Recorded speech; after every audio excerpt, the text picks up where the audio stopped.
Should you go to the Dominican Republic? That's the million-dollar question.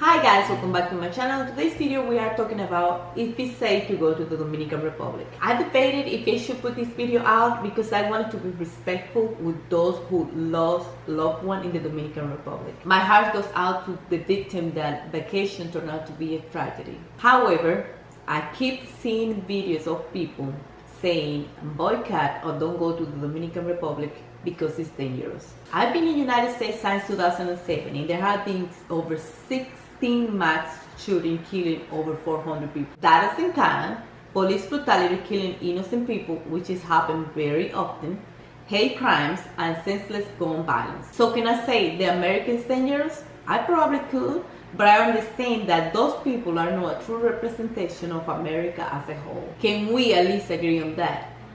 If it's so, can we also agree that those recent tragedies in the Dominican Republic are not a true representation of the country as a whole? I'm not trying to justify what happened to these people, but if it's something malicious was going on, people need to be held accountable. The purpose of this video is to give you my point of view as a Dominican, because it's not like people are saying. Most of these people that are commenting on this situation, they have never been in the Dominican Republic or don't even have a passport, but they feel the need to spread false information to get likes or views.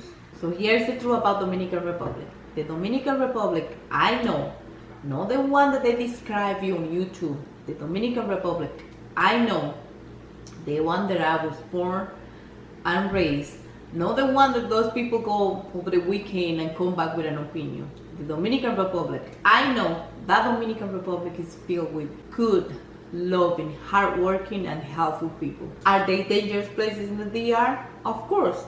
Are people with bad intentions in those places? Of course, like everywhere else. But does that describe everybody in the DR, the whole country? That resorts are dangerous in the Dominican Republic? No, from my experience, I have visited several resorts in Dominican Republic in different areas.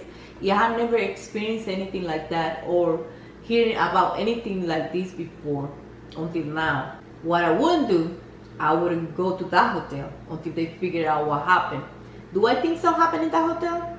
Of course. 3 people died within a week. So obviously something happened in that hotel. What I noticed is when a tragedy happened outside of the United States, the whole country gets a bad reputation. But if it's something happening here in the United States, that tragedy is isolated to just that one area. For example, if it's something happened here in Florida, they will say, oh, that just happened in Florida. That doesn't happen in California or New York or Colorado. But if it's something happening in Mexico or Colombia, they will say, don't go over there. They are going to kill you. That place is bad for you. Another thing that I keep hearing is the Dominican hate black people.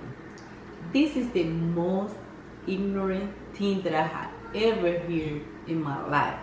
I wanted to address this before, but I didn't want to because I think that is ignorant. And here is why I think this is ignorant. Dominican is a nationality, it's not a race. Having said that, Dominicans come in all type of colors. For example, in my family, my father and my brothers are darker than me. And I can say that most Dominicans, they have a dark skin color in their family. I didn't experience no racism until I came here to the United States. Skin color is no issue in the Dominican Republic. So these people making this comment about Dominican hating black people is nonsense. I think these people just want attention. And the last situation with that lady being beaten down in a hotel in Punta Cana, that story doesn't seem too credible to me. After following this story, what I know is that she didn't follow police report when she was there after being beaten down for 8 hours, and she was offered to move to a different hotel if she didn't want to, and she's suing the hotel for 2.2 million. And she just made this story public like 4 months after this happened, I don't know. It doesn't seem too credible to me. And number one, if it's something like this happened to me, they wouldn't even have to offer me to leave the resort. I would have lived on my own. They offered to her to move it to a different resort if she didn't want to. Number two, what would be the reason for somebody beat you up for 8 hours? She never mentioned that she was raw. She never mentioned that they was sexual assault. So what would be the reason for that person to just to beat you up for 8 hours for no reason? And the third one is, if it's something like this happened to me in a different country, even if it's in my own country, I wouldn't make that situation public, because I don't want the same thing happen to me in that place for an employee to that hotel to anybody else. And she waited 4 months to make that public. So let me know what you think. So guys, these are my thoughts about this situation. I know when tragedy like this happen, it's bringing a lot of emotion and people start to speculate. But we need to be responsible with our message. Alright guys, I hope that you enjoyed this video. If you was planning to go to the Dominican Republic, please keep it in your calendar. Like I said before, Dominican Republic is filled of beautiful and loving people. And if you want to ask me any question about Dominican Republic, feel free to leave a comment down below. And don't forget to like, comment, and subscribe. And I will see you in my next video. Bye.